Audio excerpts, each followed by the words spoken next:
Yeah, morning, America. How's everybody doing today? RZ back here. We're gonna kick this thing up a little bit and have some fun with it. Still be serious though. But yeah, Care America here. We're going to see if we can utilize the stuff within us to group together as a band of brothers per se, so we can all per se sit at one table, talk about it, and find a plan that works better for this place. As you know, we're separated daily. Them people up there, the big people on top, are pretty good at keeping all of us down here separated. Churches are separated. Blacks and whites are separated. I mean, look, Trump and the Mexicans are separated. Democrats, Republicans, we're separated. Think about it, people.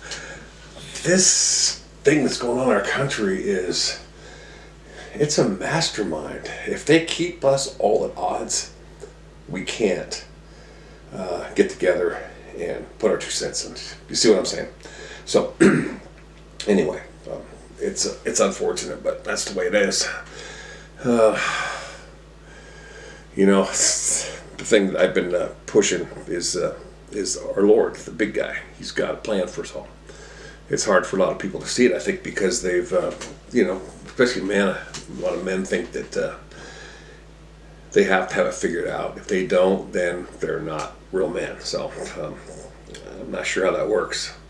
But I admit I have a little bit of that in me. But it gets easier every day that I just put me aside and put my boss first, per se. So the law of the Lord is perfect, converting the soul. The testimony of the Lord is sure, making wise the simple. God's got a really good plan for us. The trick would be getting all of us together to sit down and look at it and say, hey, let's quit doing this fighting stuff. Let's quit picking at each other. Let's try to get this thing together. So so let's work on it, America. If you care about the other person like you're supposed to, then you can actually do something. You can make a difference, and that's pretty much where it has to start at. We have to put our own things aside. I was talking to my brother this morning, and we were having breakfast together, and once people get lots of money or lots of things or lots of power, it's really crazy, but the desire for more just is incredible. It's almost crazy. So I can see how people get sucked into it.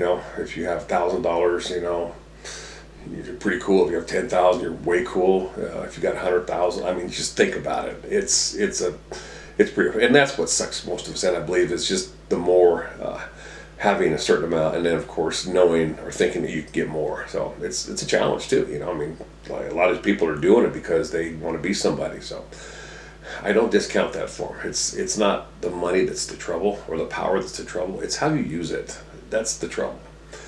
A lot of our churches that I've been noticing, I've been watching a lot more of them, investigating more of them, and we've got all these huge mega churches that are just raking in the money. Are they doing it for the Lord, or are they doing it for the money?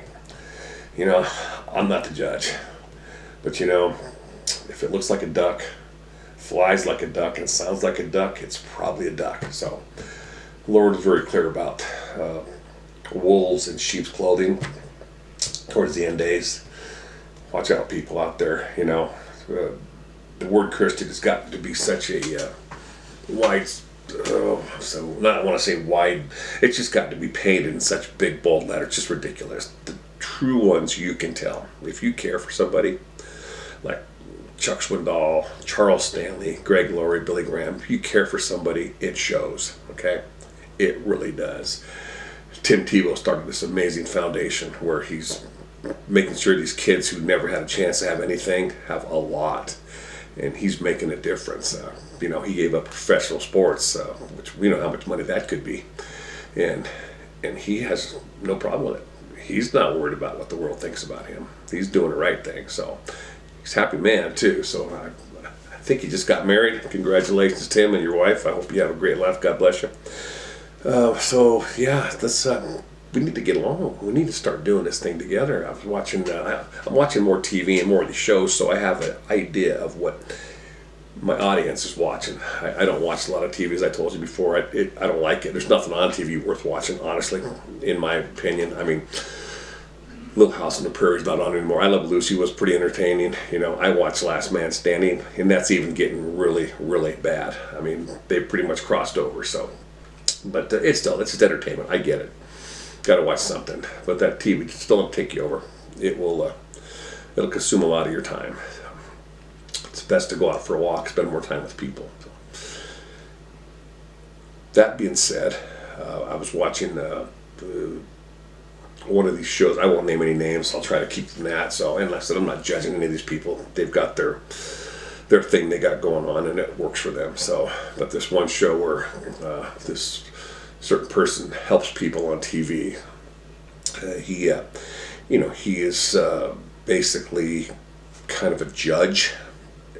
I would say it's not the name of the show, but he supposedly helps people and sells a lot of medicine and stuff, and a lot of his doctor friends. But he's doing what he thinks is right, probably. I don't look at a lot of what he does as being really compassionate, but people need help, and a lot of times we don't need doctors and we don't need psychiatrists. We need the good Lord in His Word, and we need to start acting on it, trusting in it, and having faith in Him. That's what we need. Call me what you want. That's okay. I have no problem. But I'm telling you, this is the truth above all truths that people need to get down and figure out. We need the Lord in our lives, and He could sway a lot of that garbage out of our lives. I think in this one here, this passage I read this morning, the statutes of the Lord are right, rejoice in the heart, the commandment of the Lord is pure, enlightening the eyes. The fear of the Lord is clean, enduring forever. The judgments of the Lord are true and righteous altogether. Hey, I'm just reading it out of a book that's been around for longer than any of us. So don't be telling me I'm crazy. That's what it says, and that's get the milk of that.